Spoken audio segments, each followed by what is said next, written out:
নমস্কার বন্ধুরা, কেমন আছেন? আশা করছি সবাই ভালো আছেন। টুম্বার মিনি ব্লগে সবাইকে স্বাগতম।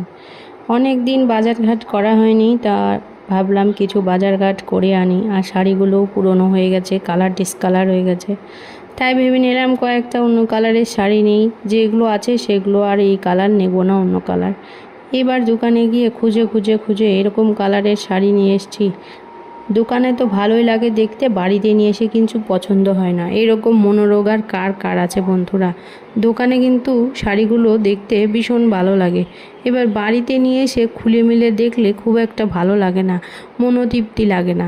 এই বিষয়গুলো কিন্তু হয়ে থাকে প্রায় সময় আমাদের সাথে। তোমাদের আর কার কার সাথে হয়? একটি ব্লু বা নীল কালার নেব, তো এই কালারটা নিয়ে এসেছি। আর যাই হোক, শাড়িগুলো খুব পাতলা, আর আমি বাড়িতে শাড়ি পরতে খুব পছন্দ করি। ছোটোবেলা থেকেই মাকে, মাসি, পিসি সবাইকে দেখতাম খুব সুন্দর শাড়ি পরতো বাড়িতে। তো সেই রোগ কিন্তু আমারও ধরে গেছে, আমিও কিন্তু এখন শাড়ি পরি। নাইটিটা খুব কম পরি। তো একটা ভালো শাড়ি নিয়েছি, ওই দুটো একটু কম দাম, ছাপা শাড়ি, বুঝতেই পারছো এগুলো। আর এই শাড়িটা একটু বেশি দাম নিয়েছে। তো কেমন লাগলো তোমরা অবশ্যই জানিও।